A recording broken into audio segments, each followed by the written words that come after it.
everybody. Welcome back to the Sogcast. I'm Patrick. I'm Matt. I'm Garrett. And I'm Owen. The Mariners are currently 51-44, dropped down below Toronto for the third wild card spot, and are currently 2 games down in the series against the Astros coming out of the All-Star break, looking to avoid the sweep tomorrow. A little bit tough. The Astros are a good team. I mean, they're one of the best teams in baseball. It kind of sucks that the All-Star game ruined our momentum with the 14-game win streak, but Yeah, it really did. Yeah, the Astros are coming out hot. They played a doubleheader against the Yankees before us, too, and, they're pitching the shit out of the ball. The Yankees couldn't hit off of them at all, and they came into this series looking sharp like that. And, the Two-game Mariners series, momentum. doubleheader, smoked them. Yeah, Astros, and to their credit, Astros 2 games in New York and then fly to Seattle and then beat us as well, which is a little bit of a bummer. To be expected from one of the best teams around right now. That is fair. It just sucks. It does suck. I forgot what it was like to lose. Yeah, It's kind of jarring. Going from losing a lot to a big streak, you're like, it riles you up, amps you up. And then when you lose, it's crushing. It's sudden. Yeah, you You're haven't like, experienced it for so long. Yeah, there's a come down period where oh, okay, so it's pretty normal to lose 2 of 3 or, win 1 of 3. After, sweeping, 4 series? Yeah. And then losing 2 in a row, it's kind of a shot to the heart. Yeah. Feeling a little scared that we're getting back to the old Mariners, but, it's only been 2 games, so. And I think one of the problems is just coming back, starting fresh and going against one of the best teams in baseball. It's tricky. The Mariners really did lose a lot of momentum out of the break there. I don't know. I feel like there was a big disconnect from the 14-game win streak trying to tie the franchise record. We came out a little flat. We didn't have everything we needed. Julio was a game-time scratch, and he was out today again. And today is Saturday. We're playing this. Today was the second game against the Astros, so this will come out Monday, and we'll see what happens. And Julio, he's out a little bit of a sore wrist, probably from the home run derby, which some people are a little upset. Like, oh, if his wrist was sore, he shouldn't have participated, or he shouldn't have gone. I'm glad he did it. I'm glad he did the home run derby. It sucks that he's a little hurt right now, but I think it's fine. I don't think it's from the home run derby, dude. Mike Cameron threw the first pitch the other day. He burned one in there. Hit him with the cheddar and Dude, yeah. It was a heater. He wasn't expecting that from old Cammy. Yep. Has to be what it was. Yeah. But it is possible that it did happen in the home run derby, but I don't fault him. I mean, he hit 81 bombs. It could be a little sore from swinging that hard. They said that he slid stealing second in Texas. He slid into Texas. He slid into Texas. Stole Texas. Hey, don't mess with Texas, Julio. But slid into second in Texas, and it might have aggravated his wrist a little bit and then got worse during the home run derby, and that's why he could be a little sore right now. I could see that. He's young and flexible, so I'm not super worried. He's played most of the games this year, and it's okay to give him another little rest. It just sucks that it comes out of the break against the best team we're going to face, or this, one of the best teams we're going to face. It seems to be the antithesis of popular opinion on Twitter. People are really upset that, he went to the home run derby and maybe aggravated his wrist there. But I'm hyped he was there. He's trying to get the bag for one because he's on a league minimum, which, $750? 750? 700. 700. The prize pot for the home run derby is $1 million. Let him get that bag. I support it. Yeah, I'm here. And I love seeing I feel like it's been a long time since a Mariner's been in the home run derby. So The last one was Brett Boone in 2003. It's nice to see the support. I always hoped Nelson Cruz would be there. But also, I was going to say that Julio, it was like his coming out party. This was the first time he's been on the national stage where everybody gets to watch him. Sure, we go around the league and play other people's teams. They get to see what he does. The first couple months of the season, but he's been on fire, and this is his real stage, his big coming out. And I'm excited that he did the home run derby. It does suck that you get exhausted when you hit 81 home runs or whatever he hit. And it's a bummer that he's not playing in this series where the games actually matter. So I agree. And yeah, it's kind of just weighing it on each hand. On one side, you want him to be 100% healthy, but on the other side, you want the young guy to show his talent and have everyone talking about him. And I think it was good for him, and especially if this doesn't turn into a long thing, if he is back in the lineup on Sunday or, even just Monday, I think it's okay. It was worth the trade-off. I'm glad he was able to showcase himself to the league, and I think it was good for baseball and good for him and his brand. Exactly. I don't think he's going to be out for very long. I think he'll be back soon enough. Yeah, speaking of the home run derby, what'd you guys think of the home run derby? That shit was pretty electric. I liked watching that. Julio put on a show. It was the Julio show. He beat Pete Alonso in the second round. He stopped Pete Alonso from being the first one ever to three-peat in the home run derby. Yeah, he mashed his whole competition. He wrecked Seager, and then Alonso, he got like 10 more. And, unfortunately, he faced Soto, who, was it Soto? Yeah. In the finals. He only had to get like 15 because he got capped at 15 or whatever. But, I mean. It's not easy. It was the last round he didn't get his second. He didn't get the bonus. Yeah. Coveted So he only had 30-second bonus seconds. time. Yeah. I think if he got that extra 30 seconds like Soto did, I think he would have won. But it's hard to hit a couple bombs 440, especially in the third round after you've hit 70 home runs. He came out. 60. Was it 8th seed, 6th seed? He Something. was the 6th, I think. Whatever yeah. he was. First round came out banging, dog. What, 28 in the first round? 32. Yeah. 32. Yeah, He he destroyed mashed. Seager, man. He did. And had Seager, no chance. Seager also outperformed all the other people. He had 24. Everybody else was Yeah. under 20, I Yeah. think. Yeah. And that's why I think there needs to be some changes to the home run derby setting. I don't like the bracket setup. I get why they have it because they want the drama and the head-to-head, but it doesn't make sense when you have people hitting more home runs than other people in a home run competition not advancing to the next round. That just blows my mind. Corey Seager got screwed.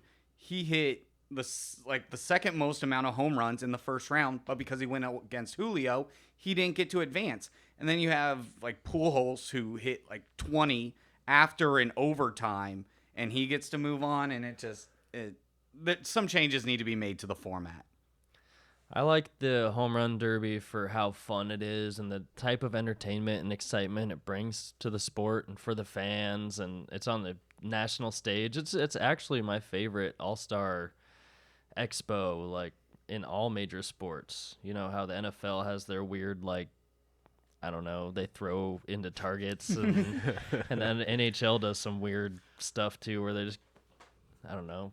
I will say, I personally think the NHL has the coolest All-Star weekend. They have trick shot competitions. They have fastest skater. Yeah. They have. I guess I should watch that. They have like hardest slap shot. Yeah. They have all types of really cool stuff. I'm a big fan of how the NHL does it, and I think maybe baseball could benefit in branching out a little bit more. Does the NHL like All-Star Weekend, is it mid-season?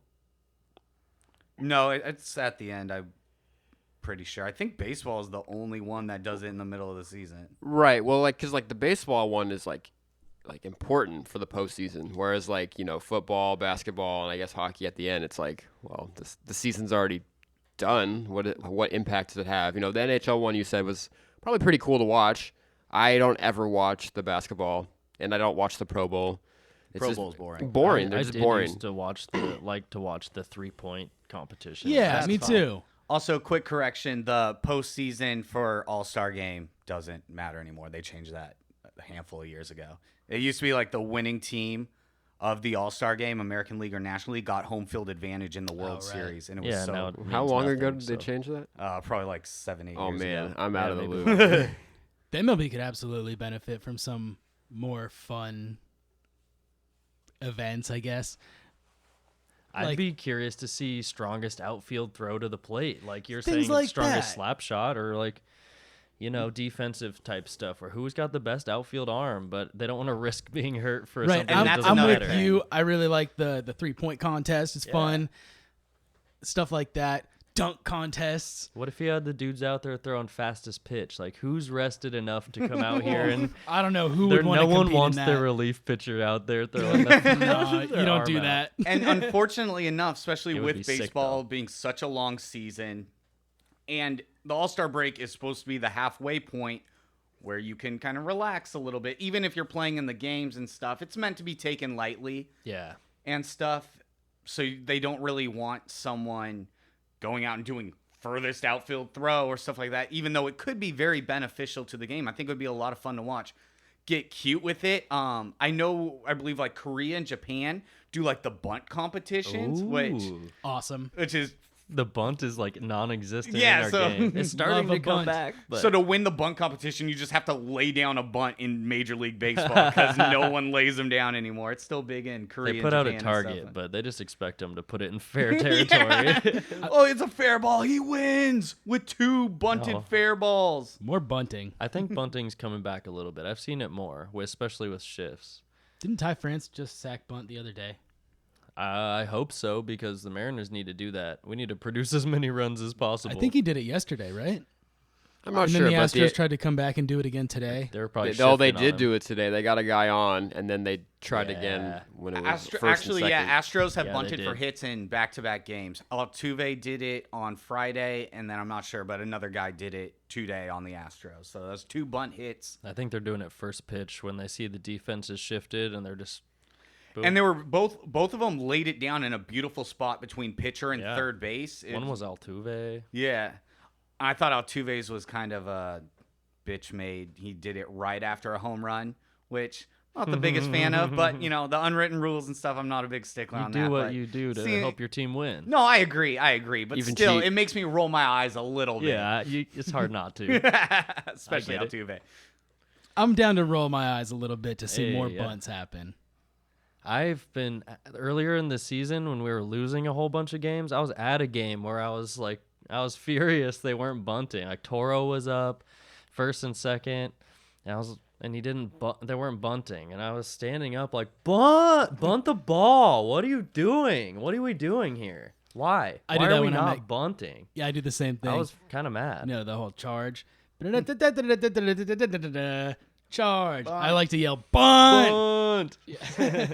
Well, Yeah. we know that Scott Service is such a analytics guy and reading the matchups and stuff like that. And on paper, it says that bunting isn't a good strategy, which I think if you lay it down correctly, it's a perfectly great strategy, especially if you do it for speed. You can get a hit or just moving the runner over. But I guess that doesn't matter because Mariners can't do shit with Dude. runners in scoring position. Oh, anyways. maybe you could bunt a little more. Maybe you'd move some runners around. Oh, by the way, speaking of Ty France laying down a bunt, Ty France did make the All-Star game. Yep. Slight correction from What Mike Trout had back spasms or something. Yeah. So Good. they slid backdoor Ty France right in there, and the day so after. he was there. He was there. He got an at bat. Day after we recorded that, he talked struck about out. the Ty France snub. It came out that Ty France is replacing Mike Trout in the All-Star game. He Yeah. ended up playing. So, I'm glad he was there, me too. Thank you, MLB. but we took the long route to get there. Slid through the back door.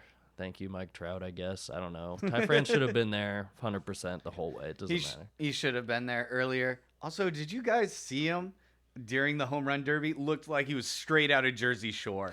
He looked like such a bro. It was Yeah. awesome. He Hat always has backwards, like that. gold chain. He was feeling it. He's a SoCal guy, right? Yeah, Yeah. Yeah. It's the Yep. same thing. he likes to look clean, man, Yeah. and he looks good. Good looking kid. Guess who's not on our team anymore, guys? Jup.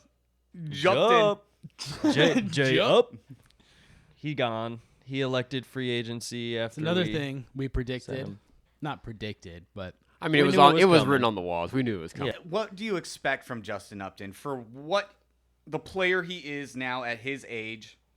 He did his part to the best of his ability. He even did hit that clutch home run way back on like July 2nd. That kind of kickstarted our win streak. that's true. That was a Yep. massive home run. And again, a temporary fill-in guy. That's all you can really ask for. So I think he's been there just trying to, and he's filled in the vibes too. I think he's there with the team. The team likes him. Cammy likes him. He's just been at the end of his career here. He got DFA'd by the Angels for a reason. The Mariners picked him up just in case, and the just in case happened. We needed him, and we had him. Trammell went down. Lewis went down. Haniger went down. We were in a tough spot, and that we actually needed Justin Upton more than we realized. And I respect everything Justin Upton's done in his career. He's 34 years old, I think. He's not even that old. I looked it up, and I was like, damn, dude. He I really think he fell has more, off. he just has more miles But on him. he hit a bunch of homers. He was a good player for a long time. I respect Justin, and he sucked on the Mariners there for a bit, and that's all we could ask for is for him to go up there and keep trying to boost one. yeah, for sure. I mean, I respect everything Romo's ever done. He Yeah, sucked on the Mariners. Same Yeah. position. Don't care. Still love that guy. Yeah, you get the veterans in here. You're not expecting them to be the missing piece. You're expecting them to be the warm body and hopefully make a play or two. And at least Upton had the one big play. So And credit to him. All the best to Justin Upton. Wish him nothing but good luck in his future. If he decides to retire or if he gets picked up by another team, good luck to you, Justin. Yeah, the Pirates need him. Yeah, someone might pick him up, man. It's for real. And one of the reasons we had to let him go is Kyle Lewis coming back from Hell yeah. injury, which is Finally. nice. Missed Man, 6 weeks. he was out May 28th, I think he got hit. Something like that at the end of May. He was out for over a month. Oh, Yeah. more props to Justin Upton, too. That was exactly when Justin Upton took one to the helmet. Came back the next day. Yeah. People were dogging Kyle Lewis for being out for 6 weeks for the same injury. I think it's just like the way he shrugged his helmet, like moved his helmet, so when the ball hit, like the helmet didn't absorb the shock like it should. It was kind of flush against his head. He already Yeah, the knocked his helmet helmet a little did bit, so it was shoot up. almost a direct contact with like helmet ball, so it didn't absorb it right, and that was tough. That to be having concussion issues for weeks has got to suck, man. And of course we were dogging him a little bit, but of course we feel for the guy. We want that guy on the field. We need him. I hope he comes up and shows how valuable he can be. He hit 5 homers on his way back up during his rehab starts, like 4 games in a row he hit homers, and I think he's ready. He's been taking big hacks and batters counts too, even 1-0 and 3-1. He was taking hacks. I've been watching him this last couple days. And it's been proven he can produce. When he came back from his injury this year, his previous injury from the year prior, he came up and was an immediate factor in the lineup, immediately started making plays. And in his first game back yesterday on Friday, if Pena at second doesn't make that incredible catch, he has a 2 RBI single and completely changes the game. Yeah, Kyle man. Lewis roped that ball up the middle. Jeremy Pena made an Robbed it. amazing play, and that took away. And today, Kyle Lewis, they're still slowly working him in, so they didn't have him start. He came in as a pinch hitter and worked a very crucial walk. So it's good that he's back. He's going to make a lot of plays. He's going to produce. And the biggest thing is his durability and his stamina. Stamina. And I think the biggest thing is his durability and his stamina. Is anybody like on high alert, red alert, scared about Kyle Lewis and like his inability to stay healthy? It seems, because I know this year he's been out a month and a half with his previous injury. I believe last year he was hurt he broke his leg when he was on the Rainiers, I think. I just don't see a lot of complete seasons with him. And we put, he did win, to his credit, he won Rookie of the Year. He's killing it. I'm just scared that we're going to put a lot of, investment into him, and he's going to play maybe 70 games a season. He's going to be like Paxton. And we paid Paxton money last year, I think. Maybe. And he pitched 7 innings? Yeah. No, it was it's like 24 pitches. One Yeah. inning. Yeah, it was. One it inning. was not a lot. 24 pitches is crazy. Yeah, low. I'm just worried. I don't think he can stay healthy. I think he's been injury prone from even in his time in the minors, and I would say just trade him. He's got really high value. Ooh, Rookie of the year. No, I'm gonna disagree. I do see why you would be concerned. He's still super young, which is also, like you're saying, not a good sign. He's getting hurt a lot as a young guy. I don't think it's a huge red flag. I'm not thinking that it's going to be a huge problem going forward.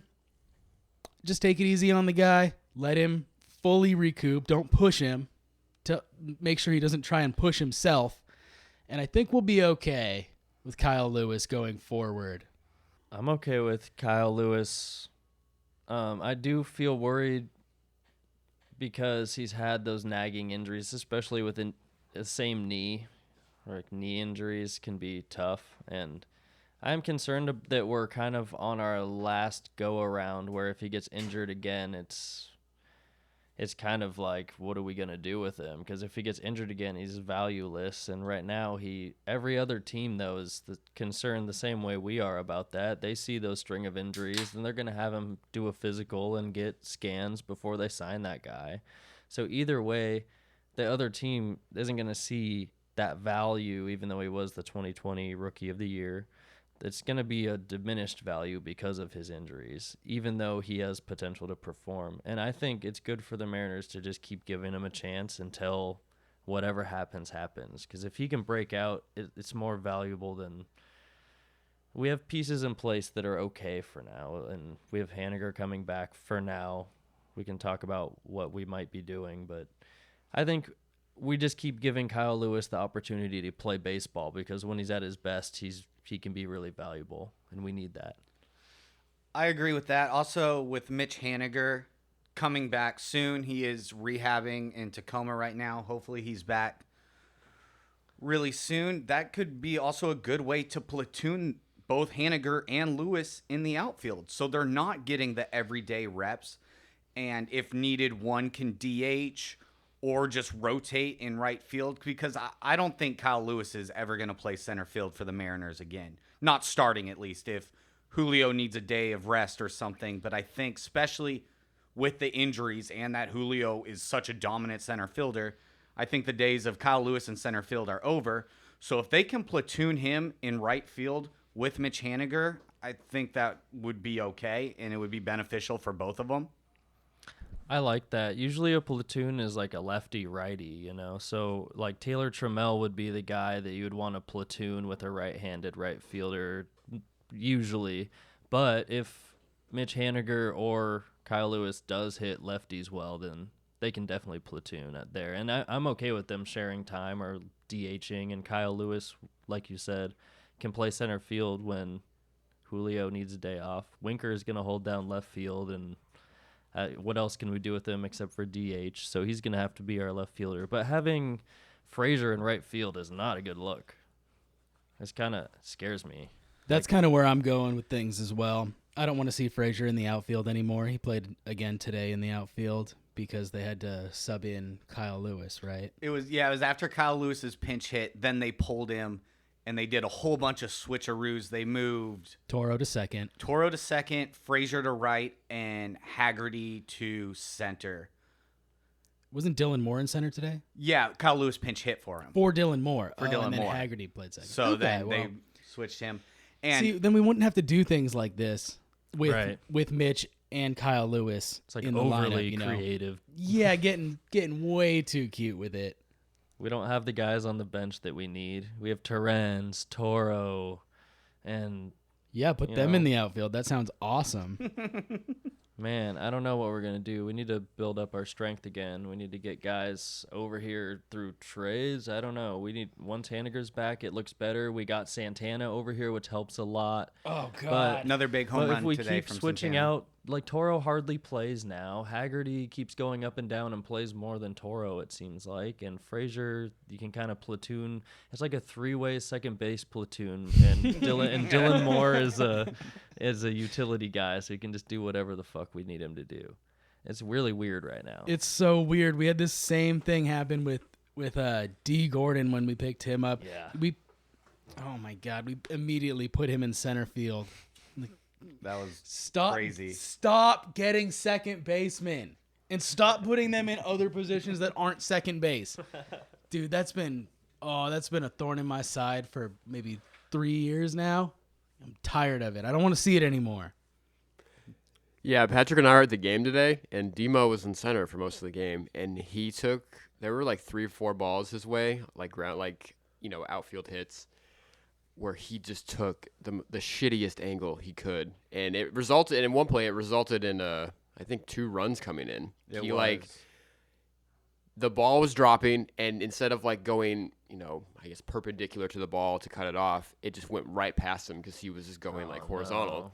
And it went all the way to the wall. He has an infielder's mind. He's not good at reading that spin on the ball in the outfield, it seems like, to me. Yeah, we need to keep him. I think utility's probably pretty good, but utility with no outfield, I think, would be great. Haggerty took some rough angles in right field today too. It was not a good sign or good look on the center and right today. It was rough angles. Dylan Moore did make a really nice diving grab that was awesome and saved a run. But yeah, there was balls hit out there that just poor angles and rough. And again, they're not traditional outfielders. We need to get our outfield back. Julio in there, and he's out. So we just have to do what we can, and he's the guy right now. And that's rough. Yeah, it's rough to watch that for sure. And again, you don't want injuries happening right after the All-Star break when guys should be rested up. And starting this series, I don't know if it made a lot of sense for Marco to pitch in the first game. Why? Everyone's rested, right? There's no your rotation is reset. Why do you not have Robbie Ray pitching the first game back from the All-Star break? Why don't you have Logan Gilbert pitching the first game back from the All-Star break? That is very questionable in my mind. When I asked my coworker, I was like, "Oh, Mariners are back today. Who's pitching?" And he was like, "Marco." I was like, "What? Why wouldn't we have Robbie Ray? Yeah. What is going on?" So the reason in my mind is because the Astros played those couple games against the Yankees yesterday. They already started their rotation. So we're kind of matching them where they're at in the rotation. So we do pitching matchups when we look at a series where Urquidy's pitching the first game against us, but tomorrow, which would be what was today, Justin Verlander was pitching, and then tomorrow Framber Valdez is pitching on Sunday. And we want to have those pitching matchups with Logan Gilbert against JV and with Robbie Ray against Framber Valdez, because those are the main pitching matchups in both teams' rotation. So we were trying to match them, but Flexen had a couple decent starts against Houston this year, but maybe they didn't want to throw him because they think, they've seen him now. So they wanted to throw Marco, who his last few starts have not looked good. Maybe they wanted to have a redemption start where he gains some momentum back, or get him to go out there and get some confidence back. He's not having the worst year statistically. He's really a mid pitcher, league average pitcher. Yeah, one of my criticisms from last episode was that Marco seems to give up runs very early in the game. Some validation on my part. He gave a home run first at bat yesterday to Altuve. Rough. 2 minutes into the game. Really set the tone. Yeah. And it, again, it goes to, Marco's had, some good starts this year for sure. Some bad starts for sure. We give up the lead with him too early. It's different, if he gives up 2 or 3 runs in the fifth after 80 pitches, giving up 2-3 runs in the second when you're at 30 pitches is hard to come back from. Marco starting this series was a bad idea. I would have rather seen Chris Flexen up there, even if the Astros have seen him a couple times. Just this whole like redemption thing doesn't seem like it's super viable to me, especially against the Astros, dude. If you want a redemption, have him pitch against the Rangers, dude. Yeah. Like we're gonna see them soon anyway, or Yeah. the A's. Come on, put out your big guns, not Marco. Yeah, this is the team we really need to beat. This is the team ahead of us in our division forever. This is the team we're going to be up against in the playoffs if we make it deep into the playoffs ever. When? Dude. When we make it deep into the playoffs. Yeah, when we make it deep to the playoffs, they're going to be there. That's the team that we need to be really learning what we can do against. And coming out of the All-Star break when everyone's rested, throw our 3 best pitchers. Throw them. Because we're facing Texas next. We can handle that. And Facing New York next. Oh, New York? Okay. Yes, okay. That might be something to do with that, where they're trying to line up the New York series as well. That could be. Yeah, I guess like what I said would We haven't have seen them Marco yet. start against the Rangers. If you're planning that far ahead, maybe it does line up that way. Yeah. And it could have just been a rough That's the only way I thing can yesterday. explain it. But today, I mean, the Gilbert-Verlander matchup, I thought it was fire. That's a great It was matchup. awesome. It was so good. And, I mean, Logan Gilbert is the man. All-star snub. Also, I was wrong. Early correction. We do play Texas next. That Oh, was okay. my Yeah, fault. yeah. See, I'd rather have Marco start against Texas Yeah, and have then it Flexen doesn't go make against sense. Houston. Then what we're saying is right. Then. Yeah, man. I Yeah, don't get that it. really doesn't make sense. It I was doesn't make a confused 'cause whole I lot thought of sense. we were going Houston, New York, but it is Houston because it's the big Houston, Texas, Houston Right. series. It's all Texas, Texas coming Texas. out of the break. Yeah, going back to Gilbert, he pretty much went toe-to-toe with Verlander, who I think has a very, very good chance of winning the Cy Young this year. Cy Old. Cy Cy Old. Verlander. Yeah. I He has a mean, new elbow. He has a young elbow. Yeah, his elbow's not 40 years old. Gilbert only giving up 2 runs to, that Astros lineup is really dangerous. It's super deep and super badass. 2 runs. He gave up a couple doubles, a couple hits, and unfortunately some of those runs are on a misplayed ball by Dylan Moore in center.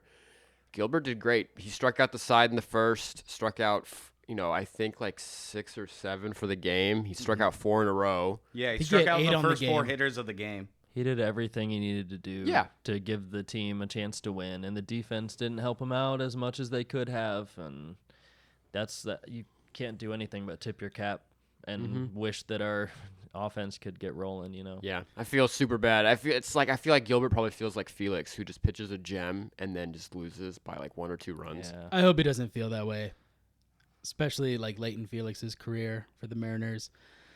Yeah, he couldn't do anything about what was happening. So we're talking about the Marco stuff while the game was happening in our little text chat we have going, and it stemmed from that I did some research and looked at some charts and some stats and learned that Marco's a very league average pitcher, but his I looked at his game logs.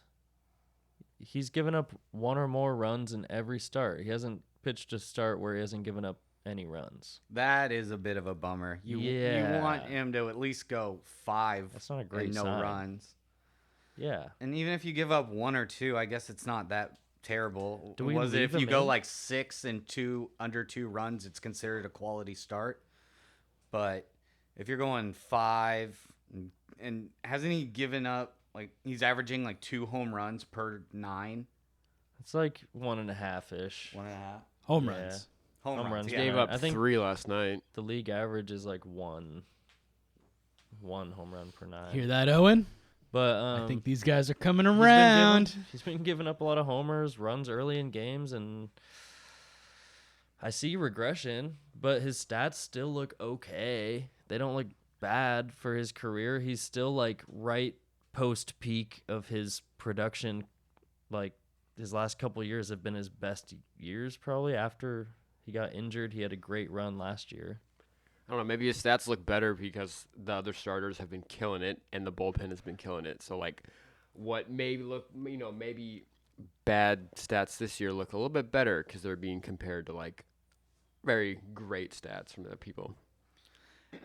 And I will say, again, yes, Marco has had his struggles, but I think the biggest problem is our running and scoring position issues. The 3 men left stranded. The Mariners with bases loaded are atrocious. It's so bad. How many times do we get a leadoff double or even runners on second and third, 1 out, and we can't do anything with it? Back-to-back strikeouts or a pop out and a strikeout. Just hit something in the air. Put the ball in play at least. These strikeouts with the bases loaded, and it's cost us a lot in this Astros series. We had a chance late in games to make the comebacks. Yesterday on Friday, in the 8th inning, we had a bunch of walks, a couple singles. We had the bases loaded, and the place was pumped. T-Mobile Park was electric. I could hear it on the radio. It was I heard it on the booming, radio dude. again today too. Everyone was screaming. It was so loud, and they just fold. They can't put the ball in play. And yes, our pitching could be a little bit better, but it's the runners in scoring position problem that is killing the Mariners right now. So And what we're saying is the Mariners are putting the runners on. They're putting them in position to score with less than 2 outs, and we're shitting the bed so often. yeah, That's Mariners stuff, man. That's stuff we've seen a lot, and with the type of energy and chemistry our team has now, we don't need that to hamper our team. We can't have. How does it happen where once we get the bases loaded, everything flips? It's like goes from heads to tails. It's like, where did this energy go, and where's our mindset? We just had 3 great at bats and then just like strike out or pop out all the time. We just give away outs when the bases are loaded. It's happened so often. I don't know how to look it up, but I don't even want to. It's depressing. We've seen it happen so many times. yeah. It seems like the competitiveness just falls apart. And even if they are still putting up a good at bat, maybe battling some pitches, the fact that more often than not, it always seems to end in a strikeout. They get K'd up instead of just, and obviously it's easier said than done, but put the ball in the air, get it to the outfield, give your runners a chance to score. Put the ball in play in some capacity. You're not helping the team by striking out. A swinging bunt is better than striking out, man. Or an infield fly in the foul territory today. Like, that's so dismal. Yeah, we had like at least 10 pop outs to like shallow outfield today. Well, even yesterday on Friday, the amount of pop outs blew my mind. Winker had 2 pop outs into foul territory. It almost seemed like after the All-Star break, the Mariners are just dropping their shoulders way low and just popping it straight up. I have never seen so many pop-ups just around the infield or in just foul territory. I think Winker's close. He is dropping a little bit. Like, he's not staying as firm as he could with his backside.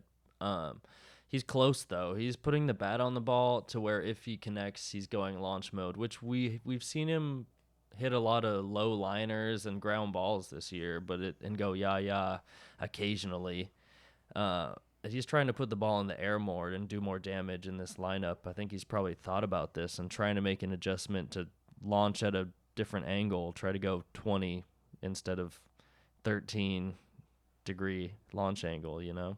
He's doing that a lot, hitting him straight at the first baseman, hard hits at the second baseman, like hard ground balls. But he needs to put the ball in the air more, and I've been saying this all year.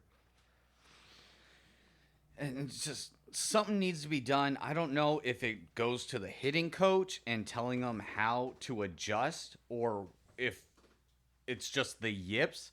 But for some reason, when we have bases loaded or second and third, there's no excuse for you to start an inning with a leadoff double and you can't even get the guy to third base. That is inexcusable. That's bad baseball. It's strange that the most confident hitter that I want to see at the plate, like the person I want up there the most when the bases are loaded, is a rookie. He's a star rookie, Julio Rodriguez. I want him up there. He strikes out a decent amount, but he's able to do the damage, and he's a guy that seems to be able to keep his head. Like these adrenaline rushes that I don't know if our players can handle the adrenaline. There's only certain guys that I'm confident in. Julio, Carlos Santana, Suarez strikes out a ton, even though when he puts the wood on it, it flies.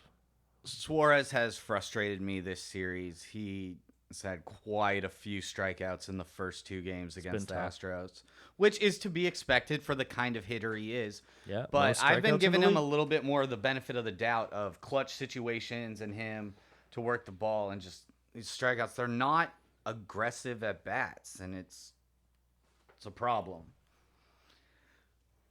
But I think it goes to show that the Mariners are just a couple pieces away. 1 or 2 pieces being added to help make, because honestly, once we get past the 6th hitter, it is a crapshoot. You're dealing with Dylan Moore, Frazier, Haggerty. Yeah. Toro, Torrens, like all these bottom of the lineup guys, and they're just not getting it done. And Cal has his spurts, but he's still hitting right around 200. He does have some pop, and his at-bats have gotten better, but it's just the bottom of that lineup is a crapshoot. And since we're only a couple pieces away, the trade deadline is coming up. August 2nd. The Mariners need to make some moves to bolster that lineup, and we need another key piece to throw somewhere in the 6 through 9 spot. I kind of wrote down a lineup that I thought when we're at full strength looks decent, and we definitely could add pieces to, like you're saying. So let me just read this real quick to see what it feels like. Julio Rodriguez, Ty France, Mitch Haniger, Jesse Winker, Eugenio Suarez, Carlos Santana, J.P. Crawford, Cal Raleigh, and then Dylan Moore, Frazier, platoon. That looks like a decent lineup to me when we're at full strength. But like you're saying, we need to add a piece. We need to add somebody in there. We need to add something. We need some punch, something to rally around, because Winker and Suarez have been great additions, but there's something lacking still. Without Haniger packing the 39 home run pace like he did last year, we're lacking something. And with him back, it'd be great, but something needs to come in here, I think. Yeah, I like that lineup. I like having JP way down in the order. He's been slumping pretty hard, it seems like, for the month of July. I think he got 1 hit today. But he went from 285, 290 to what he's at, 240, 260 right now. It's around 260 or something, and it's dropping It's every rough. day. It's been rough. dropping. He's had weird I don't know if he has a nagging injury that he's playing through or what, but it's been a rough go for him for a little bit. Yeah, and he was on a little bit of a tear there, but then he dealt with the food poisoning and I think back spasms or whatever. And since those 2 things happened, he has not been the same hitter at the plate. JP's batting 264 on the season. That's not terrible. It's not terrible, but we want JP to be a 280, 290 hitter. Yeah, it should definitely be up. He's want him never to be ended there. his season being 280, 290. No, but that's what we want. Yeah, no, that would be That's awesome. what you need We were from him. hoping that's what we for want him from to him, for progress sure. into For that sure. area, but I would expect him to be in a 265 to 275 range and get hot. He's a streaky hitter. He gets hot and he gets not. I just think maybe it is a lingering injury or something, but he is slumping. It is dropping JP. I hope he figures it out, because I love JP. I'm glad we have him for the next 5 years, and he's a great part of this team, and hopefully he can figure it out a little bit more. I think he's just in a weird slump because he started so strong. Every time you see the catcher come talk to the pitcher, like, "Hey man, can you hear me on pitch comp? Hey, are we throwing the right sequence? Are we doing this right?" Like, JP's always right there with him, He's like, "What are we talking about, guys?" Yeah. And he's such a good presence. He's taken over kind of that vet role that I think we're lacking with Mitch Haniger being gone. I don't think Mitch Haniger really wants to be a leader. Doesn't seem like it. It's at the end of his contract too. I don't think he's been there through the time we had last year, and he was there, but he doesn't seem like the hype man like JP can be when Kyle he's feeling Seager- right. Yeah, maybe it's just draining on JP to be the hype man all the time, and he can't Yeah. he can't be that Yeah. guy every day. But when When he's on, he's on. Kyle Seager did pass the reins to JP too, and was like, "This is your team. And it's a big responsibility for the young guy, and maybe that has to deal with some of the struggles, but it's also, I mean, he is struggling even during the Mariners' massive win streak. He was still everything was happening around him, and he was still having his own troubles at the plate. The Mariners have a decent lineup. The Mariners have a pretty decent pitching rotation. Like, they have a couple ace-like guys in Robbie Ray and Logan Gilbert. And they have a couple league average pitchers with Chris Flexen and Marco Gonzalez. And then we've had that rotating spot. It's been Matt Brash, who did pretty good at first, got blown up a couple times. Then we switched him out for George Kirby, who we recently sent down. It seems like he was in trade talks with other teams, and we're using him again here and up until the deadline, I guess. We'll see if he gets traded. I don't know, man. Who do we bring in? I'm iffy on Brash, personally. I would prefer George Kirby. Also, we transitioned Brash into a reliever, Yeah, which I think is a pitched in good relief move. today. Yeah, it's a good move Yeah, he for did him, good. I think. his slider's crazy. But I mean, yeah, it's gnarly, and I think he's one of the only like knuckle curveball guys we've had in the last 5 years or something.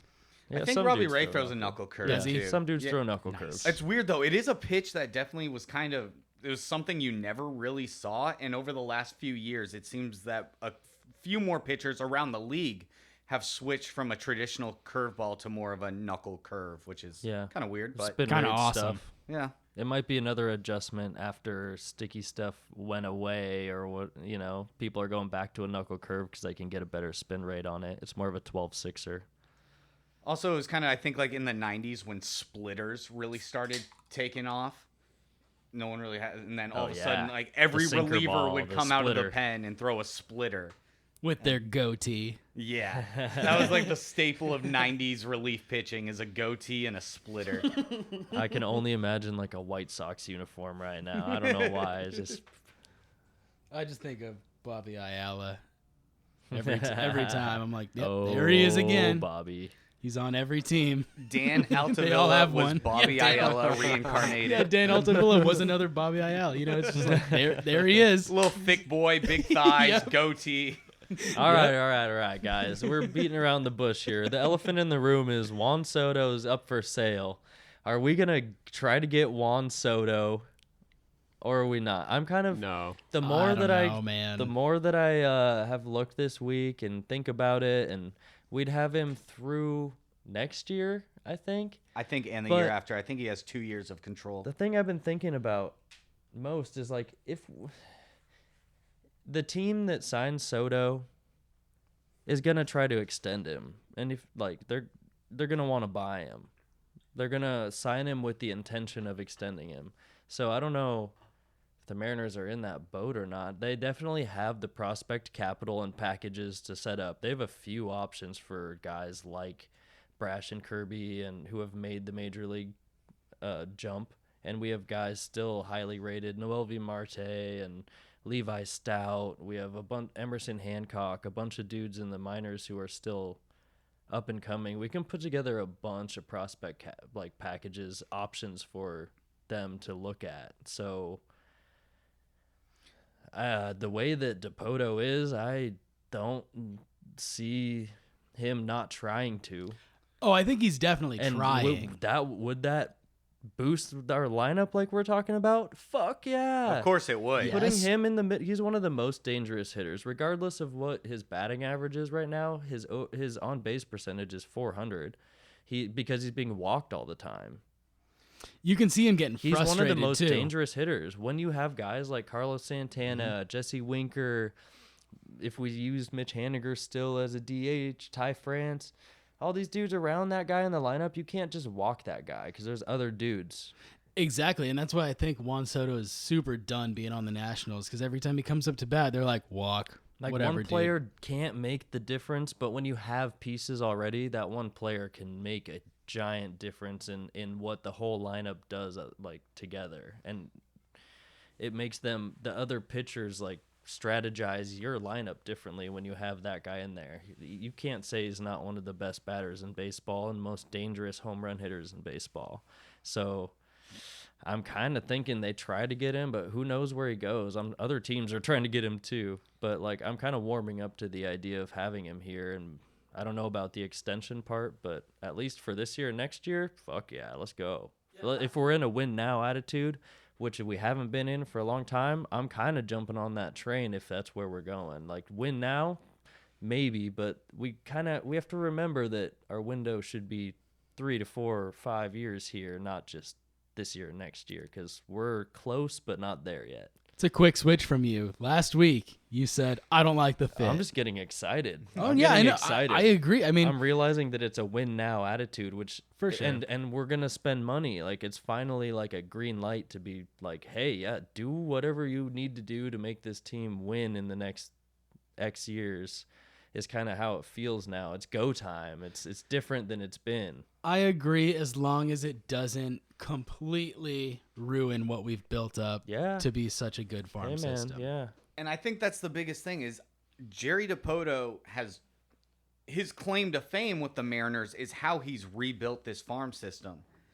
And I guess that's where you see the line. Do you want to go all win now? Which realistically you probably should. You want to end the drought. You need to end the drought. So would Juan Soto be his crowning jewel achievement? And then after that, it's kind of like, okay, guys, I did it. You guys go for it now. I think that's a better question to ask, too. Is like, if he does this, is he going to be like, I did it. I'm Jerry DiPoto, and I got Juan Soto. Yeah.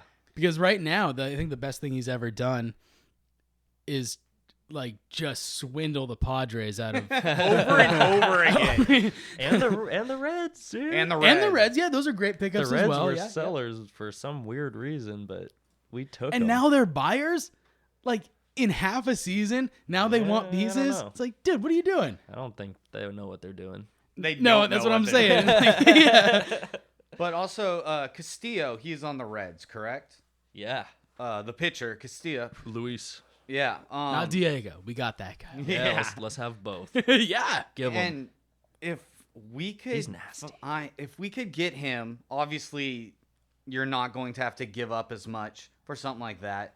That could still boost our pitching, and then we do, no matter what, Soto or not, we need another hitter in the lineup. Yes. And I guess it all depends of whether DiPoto is dismantle what I've built to win this year or let it ride one more year and make maybe a couple more off-season acquisitions and aim at next year. Yeah, but I think the thing is, when I thought our time really was next year. In my mind, in this last like year and a half before we picked up all the dudes we got this year, my mind was like, okay, we need to make a move at the deadline, but then really aim for next year because we're going to be close. And with the extended playoffs, we might be in the playoffs, but we're not going to make it deep into the playoffs is where my mind has been at before we picked up all the dudes. This year. But once we picked all those guys up, I said we need to make a big move at the deadline and aim for next year to be solid the whole way through. I think DiPoto's been saying that, too. Yeah. He's saying 22, That's 23, the aim. But the way maybe they've been 24. performing last year, the end of last year and this year has been surprising. So the fan base wants this push. The team wants this push. DiPoto might be getting like, okay, well, if we're going to do it, let's do it now. Let's get the guy. Let's do the thing and see what happens. If you guys want it now, here's Soto, here's Castillo. Go for it. Man, that would be nuts. And then we just are depleted. I just don't see DiPoto doing exactly that. He's done so much. Why just cap it with like and here you go. Yeah. We'll see. I think the primary goal is just to make it to the playoffs. Like, I don't know. When I think of the playoffs, I think of the Mariners making the wild card because it's really hard to cap the Astros right now. They're, cheating scandal aside, they're killing it. They've been killing it. It's always been, let's just make the wild card and end this drought. I'm not thinking about going deep. I'm not thinking about winning the World Series. I'm just like, let's just get there, and we'll go from there. And maybe Soto, has that juice for us to get us just to the wild card. Yeah, he would. I think that would help a lot. It would absolutely help. I don't think that's in question, but I we mean, want to go past the wild card, Yeah. But that's the thing. We set up for next year. It's kind of a thing where we get hot this year, we look good, everyone knows who we are, and then next year we're out there full force the whole year without a rotating bench, we'll pick up a catcher in the offseason. We'll do things to shore up our catcher would be huge. We could replace, another starting pitching rotation spot. Yeah. See, like that's we're talking about with Castillo here. Like we're talking about, we could get Castillo, Snell, Mad Bum, Greinke. All these dudes are out there that are kind of hanging. We could pick up any of these dudes, but like we're saying, we like Kirby, but we'll see what happens here. I don't want Mad Bum on the team. They just have playoff experience, so they might try to do that. Just Mad Bum or Greinke. I hate Madison Bumgarner so much. He's especially with the league getting more fun and having eccentric guys like JP and Julio, and Mad Bum's going to come in here and he's going to get butthurt all the time. He's going to be upset. He's going to be frustrated. I don't like Mad Bum. And the dude has Felix Hernandez syndrome. I couldn't see him coming to Seattle, dude. Yeah, I don't think he'd want to. Yeah, I don't. Oh, they're having fun over there. Greinke? I hate that shit. I think Greinke might want to, but I don't know if we should. He has a lot of experience, but I don't know if he I don't know.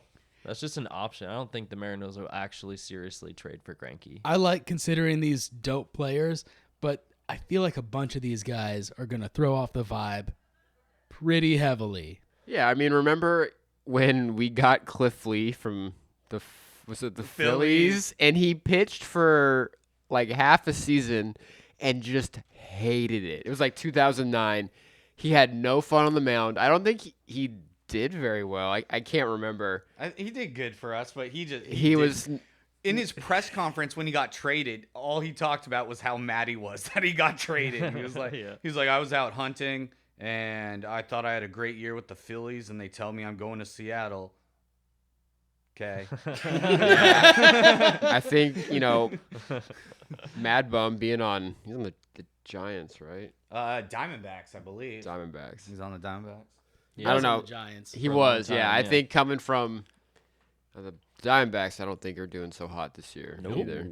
I think going from the Giants to Diamondbacks and then coming to Seattle, he just is not going to have a good time. You're right. Also, he's like, he gets really pissed when batters like enjoy their hit, a home run. Yeah. Like I think on when they played the Dodgers one year a couple years ago, I think Trey Turner hit a bomb. He got splashed on. And Trey Turner, it was a really nice hit, and Turner like admired it for like 3 seconds, and Mad Bum's like, "Run to fucking first base, you bitch." He's like confront the hitter as they're jogging to first base. Like, hey, you better not be having fun just because I suck now. The D-backs are 42 and 52, by the way. So they're whatever. They're whatever. They're the Diamondbacks. You see what I did 10 years ago? Don't stare at your home run like that. You put some respect on my name from what I used to be able to do. And it was crazy. Still kick your ass. Yeah, I'll still fight you. He has Felix Hernandez syndrome, though. He was so dominant, and then his arm just fell off. He doesn't. He only has one arm now. It fell like Jim Abbott out fell there. off his body. What about Blake Snell? Who likes Blake Snell idea? I don't like Blake Snell personally. I don't like Blake Snell. He was a huge bitch when the COVID season happened. Oh. He's like, we're only playing 60 games, but I need my full salary. And it's like, bro, you're getting paid like $20 million a year to pitch like 20 starts. Like, I don't know why it's just weird. It's Twitter shit. Like, what?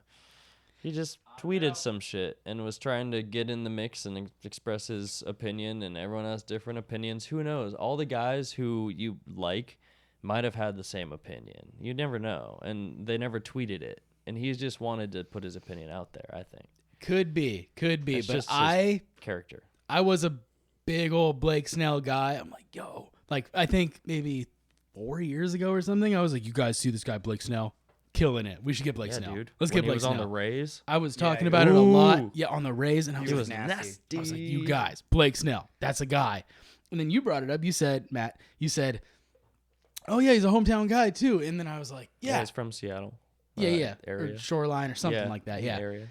And I was like, yeah, bring him back to his hometown, get him into a rotation that deals, Yeah. and maybe he'll perk back up and have a great time. And true. then what changed my mind was Patrick and Owen. Got to say, you guys got to me, especially Patrick, when you were like, he might have been a sticky stuff guy who is no longer can be the sticky stuff guy. And I'm like, that's actually not a terrible point. I think Blake Snell got bit by the sticky stuff bug. I think that really led to his dominance. And since the crackdown, he is one of the few pitchers that has absolutely fallen off. Some great pitchers had a big dip like Garrett Cole, but Garrett Cole is such a good pitcher that he worked his way back up without needing the sticky stuff anymore. Yeah. Whereas I believe Blake Snell has not been able to make that adjustment. We still don't know if he's a sticky stuff guy or not. We haven't What looked happened at the was RPMs or anything. he's on the Padres, He right? is on the Padres, yeah. Yeah. He played so much better on the Rays. That's not in question. And he's only getting older. He's only putting more That's true. miles on his arm. He is with the Padres. It might be a different situation where they want him to do things that aren't necessarily his most effective shit. I still think bring him to the Mariners, see what happens. It's worth a test run at least. It's worth a shot if we're gonna get rid of Kirby. Can we get rid of Marco instead? That's a good question. Bro, I will take. I will. I'll take Blake Snell suffer over in Marco. silence I as Snell don't want takes Marco that Gonzalo much. in Marco's spot. I'll be okay with that. if it happens, I don't want to hear a peep out of you, bro. Okay, I don't like Marco because he's not been very good. I don't like Fair. Snell because he gives shitty takes on Twitter. But if Snell can deal, I'm like, okay, whatever. Yeah, but Also, he hasn't been I'll just block him dealing, or some has shit. he? He has not been dealing. He's been Also, it looks kinda like he's been bad. injured. He's only pitched 50 innings this year Yeah, I with a mentioned. 1-5 record and a 5.22 ERA. String of injuries. Damn, That's Marco- not so good, man. Marco's better at him at this point. Yep. On paper, Marco's better. And I think, yeah, it was the sticky stuff situation with Blake Snell. I don't want to put that accusation on him necessarily and be like, oh, it's 100%. I'm just saying if you're looking at the symptoms, The way we could know is to just look up his revolutions per minute by year and, by star. There's Statcast shit on that. We could see. But also, he just has had a string of injuries where I don't know if he's going to bounce back so well ever because he's just getting older, like I said. His string of injuries are not good. There were guys that said, we use sticky stuff and now we don't, and now we're getting injured because we have to throw differently. We have to, adjust our arm to do things we're not used to doing, and we're getting injured now because we can't use the sticky stuff, and maybe that's kind of the path. But if it's sticky stuff, we don't really know, but hey, it seems reasonable. It could be a lot of things. Could be sticky stuff. Could be injuries. Could be the COVID season. Could be getting traded to the Padres. A lot of things. I mean, it's a lot of happen. things. A lot I'm of saying factors. bring him to Seattle. Let's try out Blake Snell. I think it's a great idea. Tell him to chill and do what he wants to do out there and work with our catchers and throw his nasty shit. He's got a good curveball. He used to. I don't know. Let's see it. Yeah, I want to see it. We have Kirby. What do we do? I see. I want It's- Castillo, you guys. Castillo's Okay, our best okay. option. If That we is can the get one I Luis will agree Castillo, with. he's actually really fucking good. If you guys haven't seen any of his shit, dude, that guy's really fucking good. I like him a lot. He's been he's been their almost like ace pitcher over there for a while, like a couple years here. I don't know. Maybe it's because we've been dealing with the injuries. I feel like we need a bat more than we need a pitcher. I mean, all of our starters, even Marco, have done pretty great. They've gone deep into games. Yesterday, aside from Marco, they've gone deep into games without giving up too many runs. Our bullpen has been lights out. Seawald and Castillo have been pretty great at the closing role. Let's say Swanson. I just want to give a shout out to Swanson. We don't say his name enough, but Oh. that guy's fucking nasty. Eric Swanson is the man. I'm Sorry, so Owen. happy with him. Really happy He was with Eric coming off Swanson. an injury too. Yeah. That's why he didn't play the first, not half, but He's been spotty, or Yeah. he was used spotty because he was battling with some injuries, but he is back and healthy now, and it's and awesome. he killed it last year. He was part of a huge bullpen that was just electric. Yeah, I think our arms are great. I don't think maybe this is just my perspective. I don't really think we need to add an arm. I think, leaving guys on base like we are, the rate we're doing it right now, it's like almost like we're averaging like 3 men left on a game, 4 men, 5 men, sometimes more. Oh, it's I definitely think more. more. It's in like the double digits. We're putting dudes on, but not getting them in. Yeah, I feel like we need a better bat. And I don't know if that's, not Soto, obviously. Maybe Soto, but just Maybe somebody. Soto? Somebody I that don't know can please who else is score out there that we runs. can get. We haven't really, I guess, searched too hard, but the Mets, I think, had an outfielder that they were. What's his name? It's not. We'll probably come Motherfucker. back next week with some real names and be like, this Yeah, is what we happened need to this week in actually baseball. see. I think this next week is going to be huge. I so. just think Soto's the biggest story, and that's what people Yeah. think. Yeah, it's like overshadowing all the other people. Yeah, Yeah, man. And I will say this is all just speculation, and the dam hasn't broken yet. There's been no real big moves. So I think when someone makes the first move, then the dam will break, and then you'll start seeing trades happening all across the league. Yeah. So the trade deadline is happening on August 2nd. So we'll see a lot of these moves being made closer to then in the next week's time or so. And we'll have more kind of an idea on what's happening and what kind of moves, who are the buyers, who the sellers are, and what's going to be happening around the league. Yeah, I mean, I hope things pop off. We'll see what happens with Soto and Castillo, if they're even going to be moved. Soto still has another year on his contract, so the Nats don't really have to move him until the offseason if they don't want to. If they don't feel like the package is good enough, they don't have to move him. It could just be a huge storyline to get some attention nationally. I think the Reds would definitely move Luis Castillo for the right package. And the Padres don't really want Blake Snell. They'd rather have, I'd rather have Kirby than Snell. Me too, but I think we could Mad fleece. Bum, Greinke, the only reason to get those guys is because they have playoff experience. I say just stick with Kirby as far as we can. Depoto's known to fleece Unless the we Padres. can get Yes. Luis Castillo. That's We my can guy. get Blake Snell for almost nothing. You can give Castillo him a would- bag of peanuts and some bats. and- Castillo would No, be but our like, three oh, pitcher. shit. though. Hell yeah, that sounds like a great Let's deal. do that. Yeah. Castillo would be our number 3 pitcher, though, and that would make Marco and Flexen our 4-5. That'd be great, dude. Robbie Ray, Logan Gilbert, Luis Luis Castillo, Castillo. Marco, and Flexen. In whatever Flexen order. and Marco. Yeah, whatever. Yeah, in whatever thank you. order, Thank whatever order we need got them you, in Owen. for the matchup. The lefty righty. They both flip and spin the thing. They don't have a crazy fastball. They don't strike out a lot of guys. They're kind of interchangeable in whatever matchup we need them in. If And you're Marco, I you think hang that'd curveballs. shore up our 5 spot really nicely. And again, we've got another week kind of to wait and see what happens around the league. And I guess there's nothing really to do besides wait and see. And I think we're at a good spot now. Maybe run into a See Us Guys and It's time to see us guys. What do you got, go Owen? ahead. I want to do a shout out before we do CS guys. shout it out. Noel V. Marte hit Yes. he went like good 5 shout for out. 6 yesterday. Whoa. He had like 11 bases for the Aqua Sox. He Oh my killed it. god. He had 3 doubles, a home run, and had 7 RBIs. Have a day, Mm-hmm. kid. Good day. Have a day. Holy shit. All right, now let's see us guys. Let's Good see shout out, us Owen. Thank you. guys. So today's See Us Guys is favorite or least favorite baseball movie. What do we all got? Who wants to kick it off? Yeah, I'll go first. It's a hot take right here. I really like Benchwarmers. Oh my god. Are you shitting Dude, me? why did you have to start this off? Okay. The bench warm. Didn't even Have think you- Come about on, it. Have bro. you seen- They got bullied as kids and then came back Yep. to bully the kids. Like Oh, that's the that true movie is- hero arc. Actually pretty fucking I funny. like Benchwarmers. it. But it could have been that or Bad News Bears. News I was the thinking remake. Bad News Bears. I was thinking Bad News Bears. The but- remake Bad News Bears. Yeah, With the Billy Bob remake. Thornton. Yeah, with Billy Bob Thornton, exactly. I think for me, for Benchwarmers, it's just the bullying of the kids. I just love a true like revenge story. I thought you were going to say, I like that they bullied those kids. I like that those kids got bullied. No, I mean, but there's I know actually that there's good actual baseball good. movies. Yes, About yes. like baseball. I like some Not a humor little in my movie. That'd This be is like a saying your CS favorite guy. baseball Movie. movie is Mr. 3000.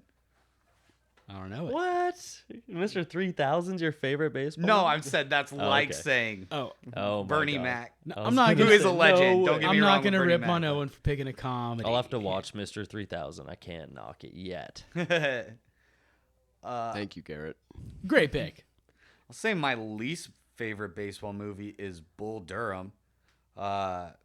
I do not understand the hype about that movie. It's ranked as one of the top baseball movies of all time. It's more of a boring love story than a great baseball movie. Like, yeah, it has baseball elements and it's cool. You've got Kevin Costner teaching the young buck how to go into the major leagues, and he's just an old retiring catcher.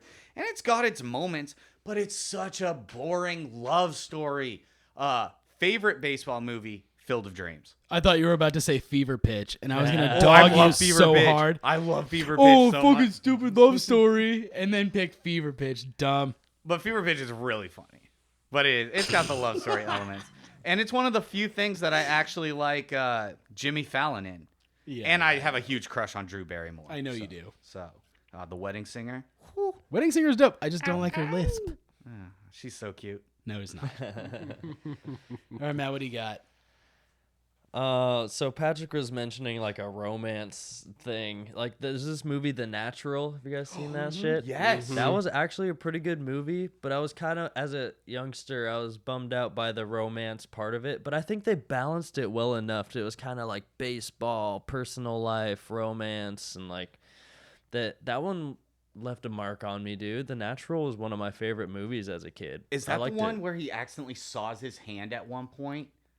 Shit, man, I don't remember that. He but- like deals with a terrible injury. He's like cutting wood in his garage. Oh, yeah, yeah. And he like slices up his hand. I think that's The Natural. I know. He should have been making a bat on his lathe. That's the thing. He did make a bat. Is Hell yeah. lightning struck a tree in his yard or whatever, and he made a bat, and he like branded like a lightning bolt into it or whatever, and he was basically Ted Williams or Mickey Mantle. Oh, in you the know what? story. Take it. I take it back. For the one I'm thinking of is For the Love of the Game.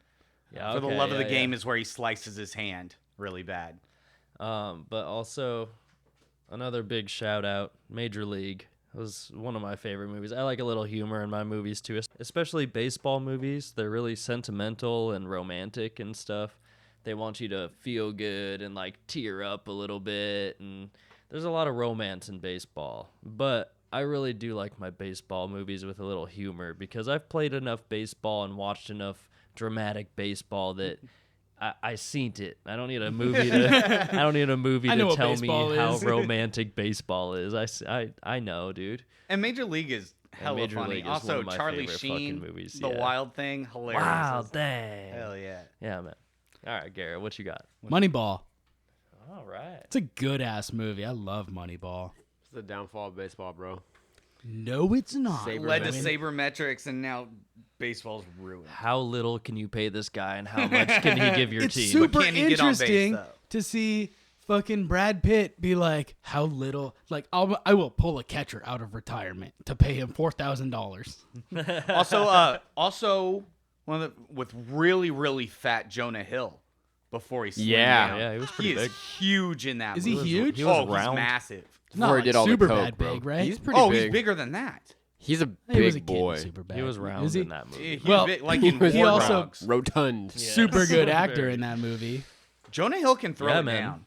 Yeah. Jonah Hill's acting-wise. actually a good Yeah, mo- he's the actor, guy yeah. who's like, actually, you could pay this guy a lot less to do almost as much as some guy you could Yeah. pay a lot. He to was do. like the It's Ivy a League fun movie. I like. fucking Yeah, I computer like the whole behind the math guy. scenes aspect of it. You know, it's nice. Honestly, I saw it in theaters, and I just remember being pretty bored. I was also probably, I don't know, I saw it when it came out, obviously, so I was younger. I was a dumb teenager or whatever. And I think if I watched it again, I would probably enjoy it a hell of a lot more. Yeah, dude, I saw it like 2 months ago, and I was like, this is fucking awesome. Yeah, I need to watch it again. I'll watch it again. I'm just sad they don't have the three-headed monster, Barry Zito, Tim Hudson, and Mark Mulder. I think they get at all in that mentioned, movie. but- And I think Miguel Tejada is an extra in that movie. He like walks through the locker room. He's in the movie, but he's Also super cool that it's played about by the someone else. A's, and the A's are always on the brink of getting sold to Las Vegas. So shout out to the Las Vegas Athletics. They're in last place right now, aren't they? Oh, don't they're care. one of the worst records in I baseball. don't care. Can I do an honorable mention? 42. Oh, Really yes. good. Thomas, or no, sorry, I was thinking of 63. 42 with Jackie Robinson. Yeah. I was thinking of... That was a Thomas? baller movie. no, 63 is like Mickey Mantle going for like home runs or whatever, and it's played by Thomas Jane. So Gotcha. We got one from the producer, Nathan. I got one. You guys, I don't know how many people have heard of it. Perfect Game. It's based on a true story. It's about a team down in Mexico wanting to come up and play in the Little League World Series. It was back in the time when racism was still a big thing. And so, of course, they come up into America and all the white people are assholes. But it's a really good movie based on a true story. If you haven't seen it, definitely check it out. Oh, shit, for sure. He threw a perfect game. I'm going to go Hell yeah. Netflix all these baseball Let me movies. guess, Nathan. He throws a perfect game. Was he on acid, though? I'm just joking. I'm just kidding. That does sound really awesome. And then another good one. Oh, The Rookie, the true story of the high school baseball coach, who he had tried out. He had gotten drafted and had kind of teetered his way through the minors, and then dealt with some arm injuries and stuff. And so he just went back and became a physical science teacher and a high school baseball coach. And he promised his kids that if they won like the state title or whatever, that he would try out for the major leagues. And the team won, so he does his tryout and he ends up making the team. It was a true story. He had a very short career on the Tampa Bay Devil Rays, but it's a perfect story of a dude who's like, oh, I don't have it anymore. There's no way I can make it. And he comes and he pitched for like, I think 9-10 games at the major league level, which is something we all dream we could do. Thank you once again for listening to the Mariners Sogcast. Sogcast. Thank you guys all for checking us out. I hope you guys had as much fun listening as we have making it. Please listen, subscribe, share, tell your friends.